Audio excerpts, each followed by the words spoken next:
There are so many three-row utility vehicles out there today. How can you possibly choose the one that's best for you and your family? Seriously, look at all these choices. But out of that crowd, there is at least one easy recommendation. Based on its rock-solid track record over the last 2 decades, Toyota's Highlander is pretty much always a smart choice. Making this crossover even more compelling, it has been completely redesigned for 2020. Now, I've been testing a platinum trim hybrid all-wheel drive model this week, and I've got to say there is a lot I really like about this vehicle, but of course there are a few things as well that I'm not so fond of. Right out of the chute, I have got to give Toyota credit. This new Highlander looks great. As you can see, the grille up front is broad and smiling, accentuated with this nice little wisp of chrome up top. Moving rearward, you are sure to notice those big, meaty fenders, which really give this vehicle a planted look. This crossover is both distinctive and attractive, something Toyota really hasn't managed to pull off lately. I mean, have you seen the Avalon's front end? It's like 98% grille and the other 11% is Toyota badge. Styling is a win for the Highlander, but third row legroom is not, and that gets a dislike from me.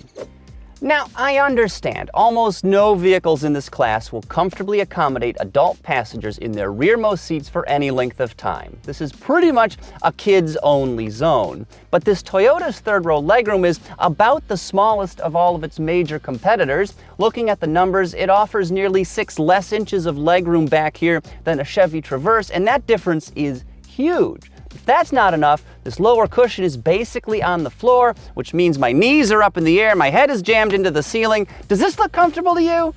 It's not. Now that the fire department has extricated me from that third row seat, I can tell you about something else I really like about this Toyota Highlander, and it is the hybrid drivetrain. No, it's not terribly exciting, but this is smooth, quiet, and more than up to the challenge of hauling around this 3-row utility vehicle. The heart of this system is a 2.5-liter gasoline 4-cylinder engine. It's matched to a pair of electric motors that, among other things, function as a continuously variable transmission. Total system output here measures 243 horsepower.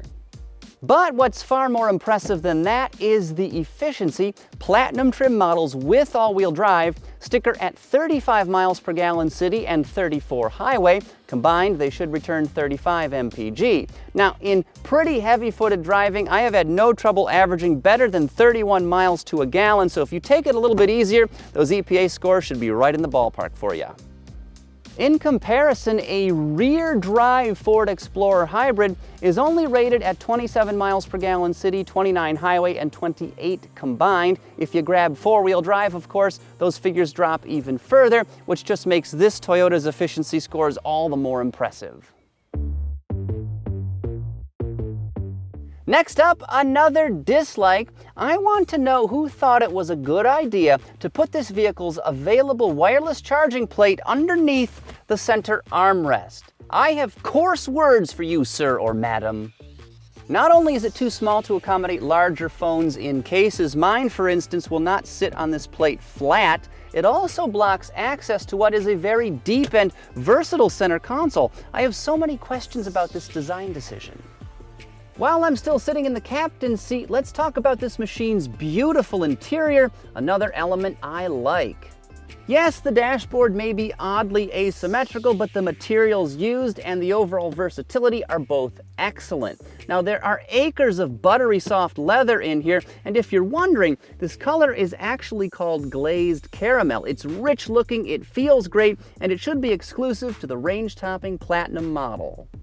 Beyond that, the various storage cubbies in here are super useful. There is no shortage of USB ports, and of course there's plenty of comfort, well, at least in the first 2 rows. By now you may have noticed this. It's a 12.3-inch color display. It's also something I dislike. No, there's nothing wrong with the screen itself. Rather, the infotainment system is what gets my dander up.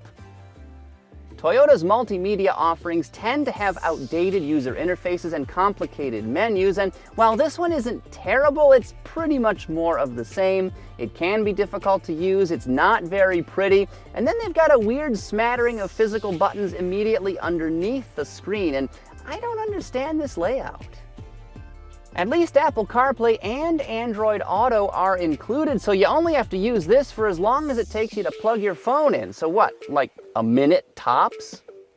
That's still more time than it takes to realize how refined this Highlander is. After about 10 seconds behind the wheel, you should realize it's a lot like a Lexus, both smooth and quiet, and that is something I really like.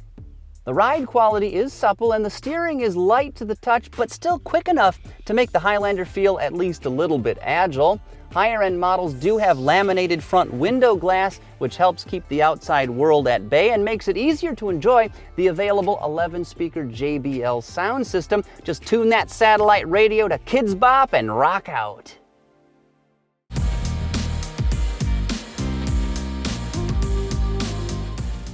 The 2020 Highlander is an excellent three-row crossover, certainly one of the segment's best, especially in hybrid form. I love that drivetrain and the efficiency it provides, but this vehicle could have been even better, and I dislike the fact that Toyota didn't push just a little bit harder, push a little farther with this redesign. The Hyundai Palisade and Kia Telluride are the shining stars in this segment right now. They're stylish and versatile, comfortable, refined, and of course they offer loads of tech. These corporate siblings are good at just about everything, and better at some things than this Toyota. Hey, thank you very much for watching, but before you close this browser tab and go watch more cat videos or research how to make sourdough bread, could you please subscribe to the Roadshow YouTube channel? It would really help us out. Thanks.